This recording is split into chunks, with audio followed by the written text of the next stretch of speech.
Matapos namin ang magkasabay pauwi galing sa trabaho, nag-iwan siya sa akin ng number at i-message ko raw siya pagdating ko sa bahay. Matapos ang ilang pag-uusap, nagkamabutihan kami at kahit na naipagtapat kong isa akong single mom, ay hindi siya nagbago sa akin. Dahilan, upang sagutin ko ang lalaki na itago na lang natin sa pangalang Aaron. At sa muli naming pagkikita ay naging malagkit ang bawat segundo sa pagitan naming dalawa na nag-udyok upang humanap kami ng mapagpaparausan. At sa isang masikip, malamok, malatambakan ng basura at amoy hindi kaaya-aya ay nagkauntog-untog.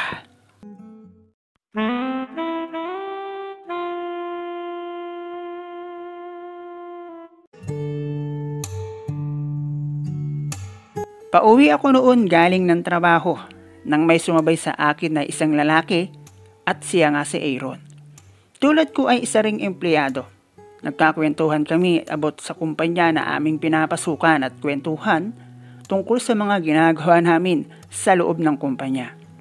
Medyo madilim na rin noong magkasabay kami ni Aaron dahil 6 PM ng hapon ang out ko at medyo malayo ang kumpanya na aking pinapasukan sa labasan. Madalas akong maglakad. Una ay dahil lahat ng jeep ay main gate ang diretso. Ikalawa, meron na akong anak. At nang hihinayang din ako sa 16 pesos na pamasahe, balikan. Kaya namang lakarin. Yung lakad na tipong singit lang naman ang pagpapawisan. At bago kami maghiwalay ni Aaron ng landas, ay ibinigay niya sa akin ang kanyang contact number. Hindi na raw niya ako maihahatid dahil gabi na at mapapalayo siya. Bukod doon, maglalakad pa rin siya. At medyo malayo pa ang main gate. Pero gusto niyang masigurado na ligtas akong nakarating sa bahay. Dahil siya ang huling nakasama ko. Kaya i-text ko raw siya para malaman niya na safe akong nakauwi sa bahay. Bagay na akin namang ginawa para suklian ang malasakit niya sa akin.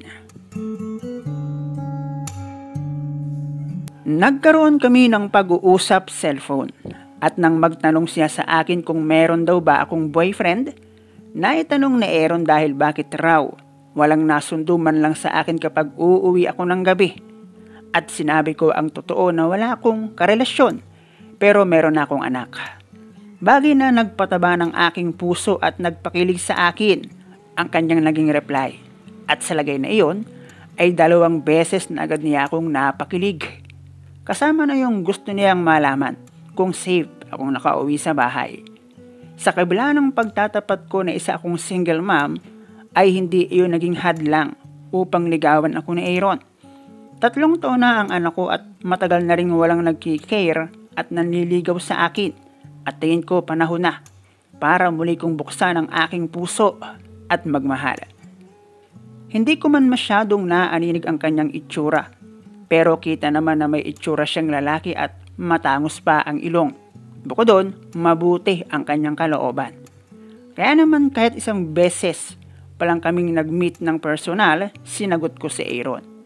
At kung bakit naman ako naging isang single mom, tulad ng iba, labis na pagmamahal, tiwala, pero sa maling tao. Matapos kong ibuka at hayaang makapasok ang malaking pagmamahal ni Ryan. Sa aking masikip na damdamin ng maraming beses ay sumibol ang aming pagmamahalan. Pero kanya akong iniwan at hindi na nagpakita pa. Nasira ang aking pag-aaral na buwan na lang kung iisipin graduate na ako. Na kinailangan ko pang balikan ng 1 taon para kahit high school man lang, nakatapos ako at nakapag-apply ako ng trabaho para sa kinabukasan ng aking anak. At nang matapos ko ang aking high school, naghanap ako ng trabaho. Naging bahay trabaho para sa aking baby. Hanggang dumating nga sa buhay ko si Aaron. Mula noong magkita kami at maging kami, ay hindi kami muling nagkikita. Dahil sa magkasulungat namin na schedule. At noong magkita nga kami sa ikalawang pagkakataon, ay naging malagkit ang bawat segundo para sa amin. Iyon man ang ikalawa naming pagkikita ng personal Pero dahil kampante at komportable ako kay Aaron, pumayag ako sa kung saan niya gustong kami ay magtambay. At ang unang spot namin, isang waiting shed sa tabing kalsada. At hindi ko akalain na sa maiksing oras namin ng pagsasama, bukod sa aking pagiging kampante at komportable, ay nagawa niya akong mahook sa ilang oras. Ako pa mismo ang nauna. Hindi ko alam pero pakiramdam ko ay nadala niya ako malapit sa araw. Sa pakiramdam na para bang ako'y sinisilihan at may mga bagay akong hinahanap na gusto kong muli ay maranasan. At kung nataon na hindi ako naka-uniform ng kumpanya na aking pinapasukan, baka bumayad na kami ng pwesto. Naglakad-lakad kami ni Aaron dahil gabi na at alam ko na kapwa namin gusto. Bago namin iwan ng isa't isa ay matapos namin ang aming nasimulan na business. Hanggang sa makita namin ang isang eskinita. Bungad pa lang ay hindi na maganda ang amoy.